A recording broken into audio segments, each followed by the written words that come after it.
quand quelqu'un a été possédé, il a fait des crises, les djinns ont parlé par sa bouche, et bien une fois qu'il est guéri, ça laisse une ouverture entre lui et le monde des djinns, qui fait qu'il peut les attraper juste en demandant à Allah tabaraka wa ta'ala et en récitant ce verset Aïnama takunu ya'ti bikum Allahu jami'an inna Allaha ala kulli shay'in qadir, qui signifie où que vous soyez, Allah vous ramènera tous car Allah est capable de tout. Et ainsi les djinns ramènent.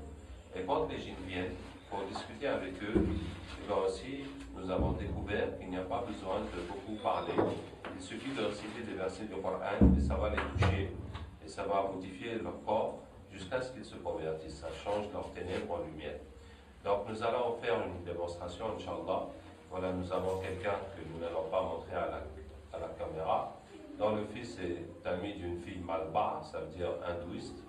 Et la fille voudrait quitter la religion malba, mais le prêtre lui a dit que si elle quitte, il faut qu'elle paye 5 000 €, sinon elle va avoir trop de problèmes. En même temps, le garçon a peur parce qu'il y a beaucoup d'autres garçons malba qui convoitent cette fille, donc il a peur qu'il lui fasse la sorcellerie. Donc on va, Inch'Allah, chercher tous les djinns qui sont relatifs à cette histoire. أعوذ بالله من الشيطان الرجيم إن وليي الله الذي نزل الكتاب وهو يتولى الصالحين أينما تكونوا يأتي بكم الله جميعا إن الله على كل شيء قدير أينما تكونوا يأتي بكم الله جميعا إن الله على كل شيء قدير. Bonjour. Tu es avec la fille ou bien tu es avec le prêtre? Hein? Antaqana Allahu alladhi antaqa kulla shay. Avec le prêtre. Explique-nous cette religion, ça fonctionne comment, la religion des Malbars? Vous jouez des humains? Oui, c'est-à-dire?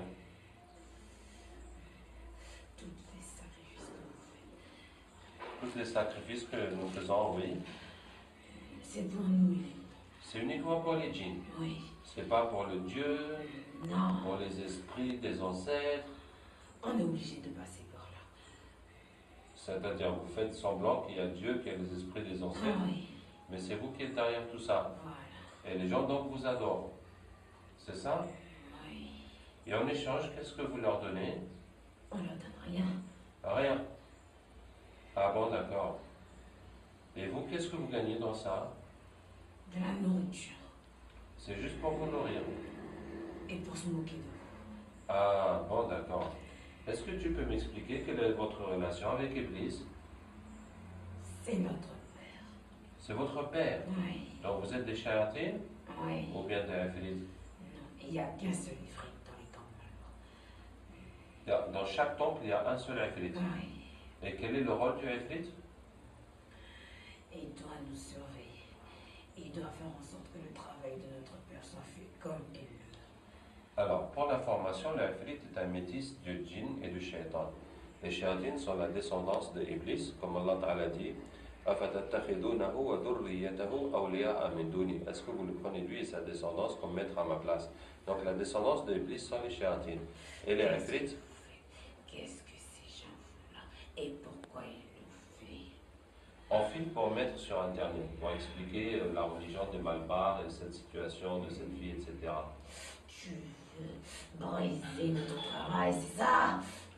En fait, bon, puisque tu me poses la question, moi je veux vous sauver de l'enfer pour que vous alliez au paradis. C'est vous qui allez aller en enfer.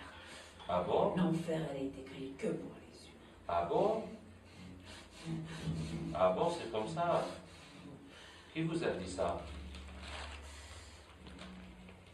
C'est Zouzoula. Zouzoula? Oui. C'est qui ça, Zouzoula? C'est le ifrit de notre temple.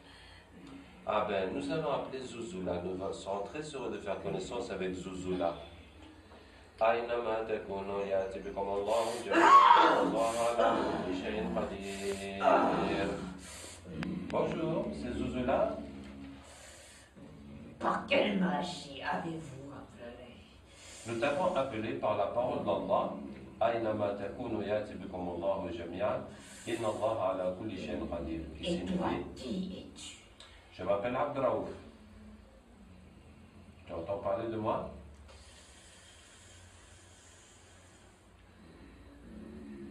On dirait que ça te fait un choc, Zuzula. Bon, Zuzula, je t'ai appelé parce que... Je veux partir d'ici. Laissez-moi partir. Mais il faut qu'on finisse notre discussion d'abord. Je n'ai pas parlé avec toi. Tu veux pas parler avec moi? Non. Et Mais tu c'est- m'approches pas. Tu veux même pas que je m'approche de toi? Tu vas pas me dire que tu as peur de moi. C'est pas toi, c'est ce que tu dégages. Il y a quelque chose qui se dégage de moi? C'est quoi? Un espèce de... Si je m'approche de toi, je vais fondre. Tu vas fondre. Attends, on va essayer quelque chose, regarde. قلنا يا نار كوني بردا وسلاما على إبراهيم. Ça va maintenant? Ça va? Ne t'approche pas, tu restes où Non, mais dis-moi si ça te brûle encore, si ça te fait quelque chose. Ça te fait plus rien maintenant. D'accord? On peut discuter alors. Dis-moi, Zuzula, le shaitan qui était là, il nous a dit que tu leur as dit que l'enfer c'est seulement pour les humains. C'est vrai ça? Est-ce que c'est vrai? Non, bien sûr que non. Ah, tu les as bernés. Sinon, ils feront pas le travail comme on veut. D'accord. Bon, Zuzula, alors, toi, quelle est ta relation avec Iblis? Je suis liée directement à lui. D'accord, tu lui fais le compte rendu des activités? Voilà. Est-ce que tu lui remets une liste? Oui, bien sûr. La liste de qui? De tous ceux qui ont un sacrifice et des cérémonies à faire. Ah, tous ceux qui sont venus au temple, Oui. demander des sacrifices, de Voilà. prendre des choses et tout ça, tu mets leur nom sur une liste et tu amènes ça à Iblis. Voilà. C'est ça. Et ensuite, qu'est-ce que Iblis te donne en échange? Ah, je peux m'asseoir sur sa chaise pendant une nuit entière. Waouh! Il te donne aussi la couronne? Oui. Tu as déjà eu la couronne? Non. Ah, tu n'as jamais eu la couronne. C'est que le prophète sallallahu m'a dit que toutes les nuits, les shéatines se réunissent avec Iblis. Chacun fait le compte rendu de son activité. Celui qui a fait le plus de mal pour eux, qui est le plus de bien, et bien Iblis va lui donner la couronne pour cette nuit-là. Donc celui-là, il n'a jamais eu la couronne malgré toutes ses participations au concours. Qu'est-ce que je voulais te dire? Bon, machallah, où est-ce qu'on en était? Alors, la liste là, ça représente quoi? La liste que tu remets à Iblis? Ce sont les égarés de votre monde. Ceux d'entre nous qui se sont égarés Oui. et qui sont rentrés dans la religion d'Iblis. Les adeptes d'Iblis, quoi. Voilà. C'est pour qu'il puisse envoyer le plus faible d'entre nous pour l'égarer lorsqu'il va rendre son âme. Donc, il garde cette liste pour chacun au moment de mourir. Il Voilà. envoie quelqu'un vraiment pour l'égarer, pour qu'il meure. Selon le degré des foi qu'il avait. Selon le degré de foi, il lui envoie un pour l'égarer au moment de sa mort. Voilà. Vous êtes combien à faire ce genre de compte rendu à Iblis, Zuzula? On est beaucoup, beaucoup. Si c'est pas des temples, c'est des sorciers. Si c'est pas les temples, c'est les sorciers. Voilà. Si c'est pas les sorciers, c'est les Maulana. C'est ça, non? Comment connais-tu toutes ces choses? Bon, c'est à force de vous fréquenter. Et si c'est pas les Maulana, c'est les marabouts. C'est ça, non? Et si c'est pas les marabouts, c'est les pasteurs. Tu connais Illuminati? Hey, j'entends parler de ça, on parle de ça sur Internet.